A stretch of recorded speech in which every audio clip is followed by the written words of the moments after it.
Une fenêtre sans ombre exposée au soleil apporte environ 1000 watts de chaleur dans l'appartement.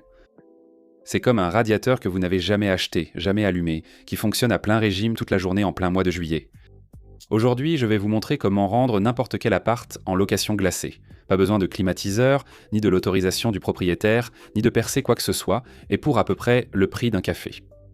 Le climatiseur portable qu'ils vendent coûte 400 $ et augmente votre facture d'électricité de 60 $ par mois. On va faire mieux pour moins de 5 $.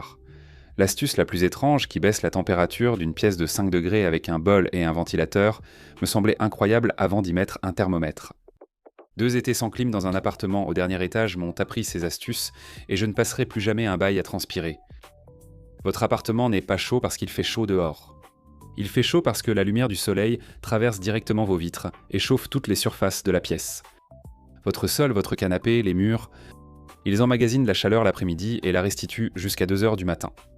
La température de l'air est secondaire. Le vrai problème est la chaleur rayonnante qui entre par les fenêtres que nous allons d'abord éliminer. La première étape ne coûte rien et commence ce soir. Les fenêtres exposées au soleil dès midi, surtout à l'ouest et au sud, doivent être occultées en journée. Et pas avec vos rideaux légers, les rideaux laissent d'abord passer la chaleur à travers la vitre, puis la retiennent à l'intérieur de la pièce, ce qui est exactement l'inverse de ce qu'il faut faire. Vous devez bloquer la lumière avant qu'elle n'entre, en posant un matériau réfléchissant sur la vitre pour renvoyer le soleil.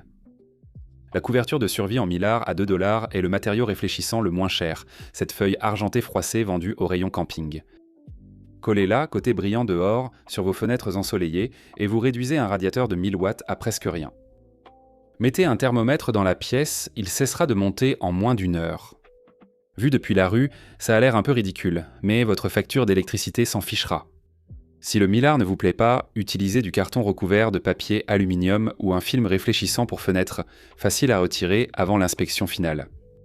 Ce point est crucial, nous y reviendrons, car de nombreux locataires commettent une erreur qui leur coûte leur caution. Bloquer le soleil empêche la chaleur d'entrer, mais votre logement conserve celle d'hier, d'où la deuxième astuce gratuite. Et tout est une question de timing. C'est là que les gens se trompent. Ils ouvrent grand les fenêtres à 3 heures de l'après-midi parce qu'ils sont désespérés, et ils laissent entrer directement l'air le plus chaud de la journée. Vous faites l'inverse. Le jour, tout reste fermé et bien calfeutré. Les fenêtres, les stores, le mylar. Vous gardez la fraîcheur nocturne à l'intérieur comme une glacière. Puis, quand l'air extérieur est plus frais que l'intérieur, souvent après le coucher du soleil, ouvrez tout pour évacuer la chaleur. Et vous ne vous contentez pas d'entrouvrir une fenêtre en espérant que ça marche. Vous dirigez l'air. Placez un ventilateur carré à une fenêtre du côté le plus frais de votre logement, orienté vers l'extérieur pour évacuer l'air vicié. Ce ventilateur fait entrer l'air frais nocturne par les autres ouvertures. C'est ce qu'on appelle la ventilation croisée, et bien réalisée, elle renouvelle tout l'air de votre appartement en environ 15 minutes. Faites-la fonctionner quelques heures la nuit, fermez tout à l'aube, et vous aurez emmagasiné de la fraîcheur pour toute la journée suivante. C'est toujours gratuit, autant le préciser. Si votre appartement commence déjà à ressembler moins à un four, abonnez-vous. C'est gratuit et ça aide la chaîne à continuer. Pour aller plus loin, les expériences complètes et d'autres contenus sont dans les vidéos réservées aux membres. Très bien, revenons à l'astuce qui m'a vraiment choqué. Parce que tout fermer et renouveler l'air s'occupe de l'air déjà présent. Par une journée très chaude, vous voulez produire du froid activement, et ici, l'astuce d'un locataire coûte environ 4 $. Évaporation. L'évaporation de l'eau absorbe la chaleur de l'air.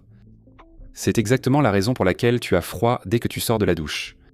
Utilise ceci comme une arme. Prends un bol peu profond ou une plaque de four, remplis-le de glace ou 2 bouteilles d'eau que tu as congelées pendant la nuit, puis place-le devant ton ventilateur. Le ventilateur fait passer l'air chaud de la pièce sur la glace, le froid s'en dégage, et tu obtiens un véritable mur d'air frais qui envahit la pièce. Un thermomètre dans ce courant indique une température de 5 à 7 degrés plus basse. C'est l'équivalent d'une climatisation gratuite, fonctionnant avec un sac de glace. Maintenant, cela varie selon l'endroit où vous vivez, et ça vaut la peine d'y consacrer 30 secondes. Si l'air est sec chez vous, à Calgary, à Denver, partout où la sueur s'évapore vite, cette astuce de refroidissement par évaporation est presque magique, et peut être transformée en véritable appareil. Si l'air est humide, l'évaporation fonctionne mal. Votre meilleure option est une aération nocturne intensive et un déshumidificateur, car l'air sec à température égale paraît plus frais que l'air humide. Même température, confort très différent. Adaptez l'astuce à votre climat pour éviter de gaspiller vos efforts. Pour construire la version améliorée, celle qui rivalise vraiment avec un appareil du commerce, prenez une glacière en polystyrène, le genre bon marché pour les pique-niques.